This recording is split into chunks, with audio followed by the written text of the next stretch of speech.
Hello students, अब हम बात करते हैं बेटा नए टॉपिक की। और हमारे पास जो नया टॉपिक है वो है ओम के नियम की व्युत्पत्ति। तो बेटा हमने ओम का नियम पिछले वीडियो लेक्चरों में ओम का नियम पढ़ा है हमने। बी बराबर होता है आई आर। तो हमें इस नियम की करनी है, व्युत्पत्ति करनी है, इसका प्रूव करना है। ठीक है बेटा, पिछले वीडियो लेक्चरों में हमने विद्युत प्रतिरोध को पढ़ा जो आई बराबर होता है बी अपॉन आई। उसके बाद हमने विशिष्ट चालकता को पढ़ा, विशिष्ट प्रतिरोध और प्रतिरोधकता के बारे में पढ़ा। वो किस चीज़ पर निर्भर करती है, किस तरह से उनको ज्ञात किया जाता है और क्या उनके फॉर्मूले होते हैं। तो बेटा आज बात करते हैं ओम के नियम की व्युत्पत्ति। तो देखिए बेटा, इधर ओम के नियम की हमें क्या करनी है, व्युत्पत्ति करनी है।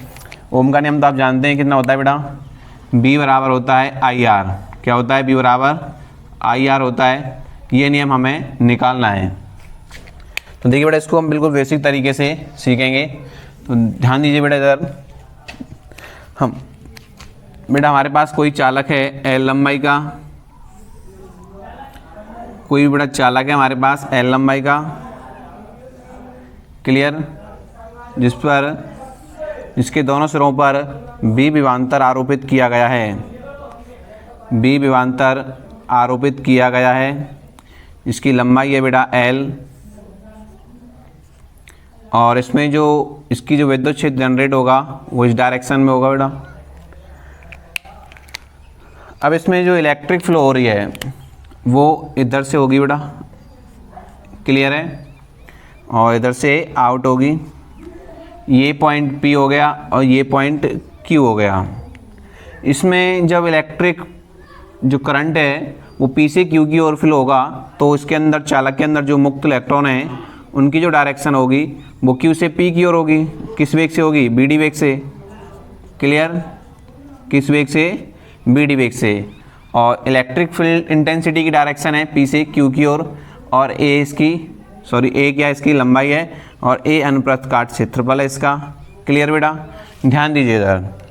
अब मैंने आपको कुछ रिलेशंस बताए थे कि धारा और अनुगमन वेग में क्या संबंध होता है, धारा अनुगमन वेग तथा धारा घनत्व में क्या संबंध होता है। तो उन रिलेशनों का हम इस्तेमाल करेंगे, लिखेंगे बेटा। ध्यान दीजिए इधर, लिखेंगे वी नो डैट, देखो बेटा मैंने आपको बताया था I इक्वल टू होता है, देखिए I इक्वल टू होता है NEABD, क्लियर, समीकरण 1। और J इक्वल टू होता है I अपॉन A, समीकरण 2। और VD इक्वल टू होता है बेटा, अनुगमन वेग इक्वल टू होता है अपने पास NE टाउ अपॉन M। ठीक है बेटा, अपने पास ये रिलेशन होता है EE टाउ अपॉन M। ये रिलेशन होता है समीकरण 3, क्लियर बेटा। तो ये रिलेशन आप अच्छी तरह से इनको जानते हैं। तो देखिए इधर, तो इस वैल्यू को उठा के हम लोग समीकरण लिखेंगे। देखो समीकरण 3 और समीकरण 1 की वैल्यू को उठा के समीकरण 2 में रखेंगे बेटा। लिखेंगे समीकरण 1 व समीकरण 3 की मान को समीकरण 2 में रखने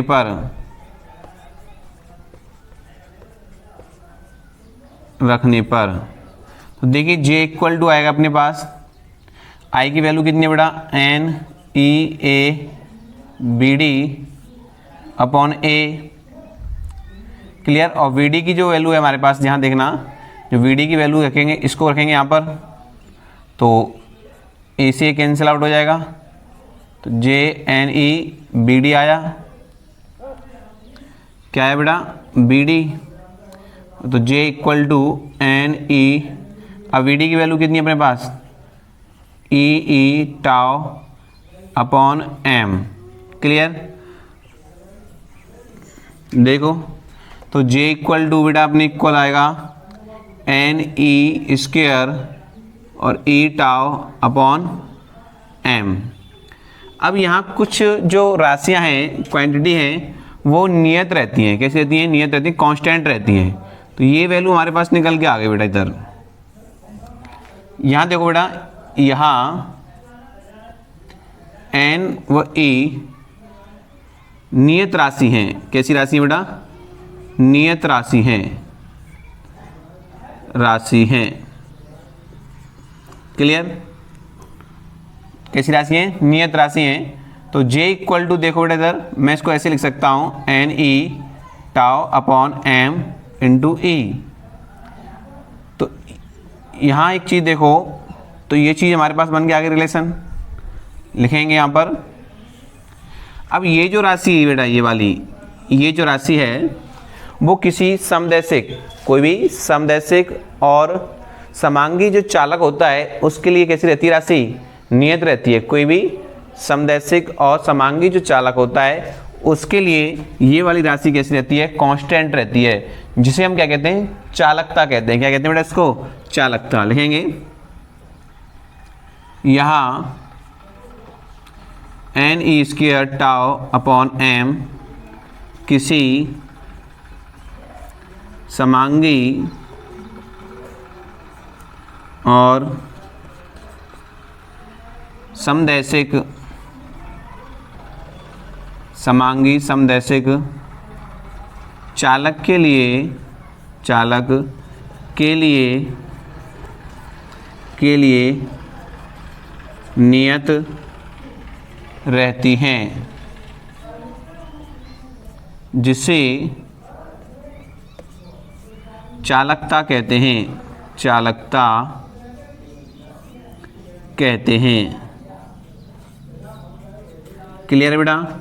तो देखो बेटा, इसको मैं ऐसे लिख सकता हूँ क्या? J इक्वल टू, ये चालकता को शो करेगी, सिग्मा और E। सदिश रूप देखेंगे बेटा इसका, सदिश रूप, तो J vector equal to sigma E vector. बेटा ये जो चीज़ निकल के आई, ये जो ओम के नियम का सदिश निरूपण है। क्या है ये? ओम के नियम का सदिश निरूपण। इसे ओम के नियम का सूक्ष्म रूप कहते हैं। क्या कहते हैं? सूक्ष्म रूप कहते हैं, छोटा रूप कहते हैं, माइक्रो फॉर्म कहते हैं इसको। क्लियर है? लिखेंगे नोट वाली बात है बेटा यहाँ पर, यह है ओम नियम का सूक्ष्म रूप है, सूक्ष्म रूप है तथा उसका सदिश रूप भी है, सदिश निरूपण भी है, निरूपण है। क्लियर बेटा? अब ये तो सूक्ष्म फॉर्म को व्यक्त कर रहा है, इसकी माइक्रो जो फॉर्म है उसको व्यक्त कर रहा है। अब हमें लेके कैसे आना बेटा? बी बराबर आई आर की फॉर्म में लेके आना है। तो आगे देखिएगा, तो मैं दोबारा रिपीट कर रहा हूँ बेटा, ध्यान देना। मेरे पास एल लंबाई का एक चालक तार है जिसके दोनों सिरों पर बी विभवांतर आरोपित किया गया है। जिसमें आई धारा प्रवाहित की जाती है तो धारा पी से क्यू की ओर बहती है और चालक के अंदर जो मुक्त इलेक्ट्रॉन है वो क्यू से पी की ओर फ्लो होते हैं। किस वेग से बेटा? वीडी वेग से, जिसे अनुगमन वेग कहते हैं। क्लियर? और विद्युत क्षेत्र डायरेक्शन जो है वो ई से क्यू की ओर है। तो यहाँ ध्यान दो बेटा, हमें सूक्ष्म रूप निकालना है इसका। तो वी नो डेट, आप जानते हैं धारा और अनुगमन वेग में ये संबंध होता है, मैंने आपको अच्छी तरह से कराया था। जे बराबर होता है आई अपॉन ए होता है और वी डी इक्वल तो है ई टाउ अपॉन एम होता है। क्लियर? समीकरण 2 और 1 की वैल्यू हमने उठा के रख दी, समीकरण 2 में रख दी बेटा, 3 की और 1 की वैल्यू। पहले आई की वैल्यू रखी हमने, फिर वी डी की वैल्यू रखी, तो ये निकल के आ गया, ए से कैंसिल आउट हो गया। तो जे बराबर आ गया N E into B D की वैल्यू है ई टाउ अपॉन एम। तो ये वाला रूप निकल के आ गया। अब आप जानते हैं जो संख्या घनत्व होता है किसी धातु चालक के अंदर वो कांस्टेंट रहता है और इलेक्ट्रॉन का आवेश भी कैसा रहता है? कांस्टेंट रहता है। बट यहाँ ये पूरी जो राशि है वो किसी भी समदैशिक समांगी माध्यम के लिए या चालक के लिए कैसी रहती है? कांस्टेंट रहती है, जिसे हम क्या कहते हैं? चालक कहते हैं। क्या कहते हैं? चालकता कहते हैं। क्लियर है ना बेटा? तो ये कांस्टेंट राशि होगी, ये किसको व्यक्त करें हम लोग? सिग्मा से व्यक्त कर रहे हैं इसको। तो जे इक्वल टू कितना आ गया? सिग्मा ई आ गया। क्लियर? अब सदिश रूप, अब ये जो वैल्यू निकल के आई है बेटा, इसी को ही हम ओम के नियम का सदिश निरूपण कहते हैं। और इसका ये सदिश रूप ये निकल के आ गया, तो जे वेक्टर इक्वल टू आ गया सिग्मा ई वेक्टर। अब हमें वी बराबर आई आर फॉर्म में निकालना है। देखो बेटा इधर मैं इस डायग्राम को मिटा देता हूँ।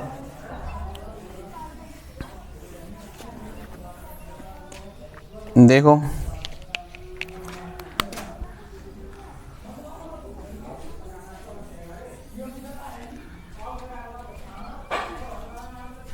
देखो बेटा, लेकिन इक्वल टू होता है B upon L. Equal to कितना होता है बेटा? बी अपॉन एल होता है। और जे इक्वल टू होता है आई अपॉन ए। आई अपॉन ए होता है। क्लियर है यहाँ तक?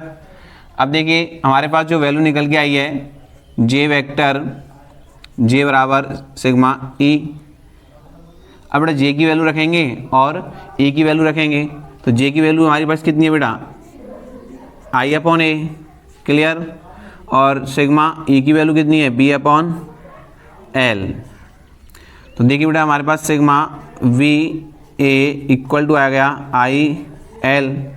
तो सिग्मा देखो v बराबर आएगा अपने पास, देखिए बेटा इधर I upon B L upon ए।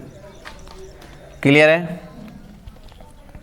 तो ये वैल्यू हमारे पास निकल करके आ गई।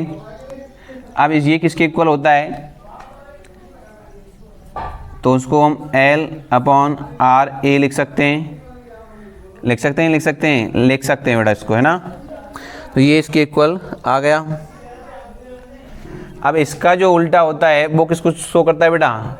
रो को व्यक्त करता है। तो देखिए इधर एल अपॉन ए।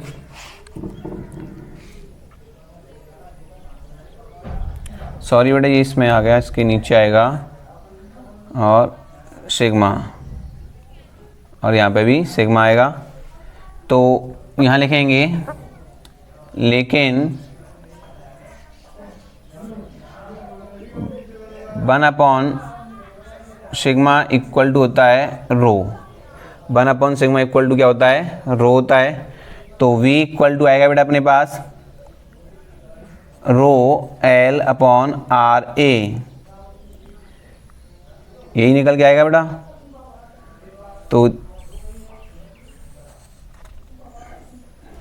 देखिए इसको थोड़ा और आगे बढ़ाएंगे तो ये दोबारा देख लीजिए बेटा, बी इक्वल टू कितना होता है? बी अपॉन एल होता है, क्योंकि कोई एल लंबाई का चालक तार है आपके पास और उसमें आई धारा फ्लो हो रही है। इलेक्ट्रिक फील्ड इंटेंसिटी ये हो गई और धारा की डायरेक्शन ये हो गई, और इसको वी बैटरी से जोड़ा जाता है। तो प्लस और माइनस ये बी, तो धारा फ्लो होगी इसमें से। तो इसमें जो धारा फ्लो होगी तो इसके अंदर जो विद्युत क्षेत्र उत्पन्न होगा वो बी अपॉन एल होगा। तो ये आ गया ई बराबर बी अपॉन एल आ गया। जे बराबर कितना होता है? आई अपॉन ए होता है। तो जे हमने निकाला है कि जे इक्वल टू होता है सिग्मा ई होता है। तो जे की वैल्यू कितनी हो गई? आई अपॉन ए हो गई। सिग्मा एज इट रहेगा। ई की वैल्यू अपने पास है बी अपॉन एल। तो हम इसको क्रॉस मल्टीप्लाई करेंगे तो sigma B A equal to I L. तो अपने पास जो वैल्यू निकल के आ रही है, सॉरी बेटा देखिए यहाँ मिस्टेक हुई है यहाँ पर। तो अपने पास जो वैल्यू निकल के आ रही है तो v इक्वल टू आ रही है आई एल अपॉन सिग्मा ए। ये वैल्यू निकल के आई बेटा अपने पास। क्लियर है? तो v इक्वल टू अपने पास जो वैल्यू निकल के आ रही है, अब आप जानते हैं कि 1 अपॉन सिग्मा इक्वल टू होता है रो। ठीक है ना? तो इसको हम लिख देंगे आई एल ए और रो। क्लियर है बेटा? अब ध्यान देना, इधर मैंने आपको जो प्रतिरोध पढ़ाया था बेटा, प्रतिरोध में मैंने आपको बताया था आर इक्वल टू होता है रो एल अपॉन ए होता है। क्लियर है? ये आर की वैल्यू होती है। तो यहाँ देखिए बी बराबर rho L upon A into I. अब rho L upon A equal to क्या हो जाएगा? आर हो जाएगा। तो v बराबर निकल के आ गया अपने पास आई आर। तो बेटा ये क्या हो गया? ओम का नियम, और यही हमें सिद्ध करना था। तो क्या निकल के आया बेटा अपने पास, B बराबर आई आर निकल करके आ गया। ये क्या हो गया बेटा, ओम का नियम। क्लियर है बेटा, यही सिद्ध करना था, यही सिद्ध करना था।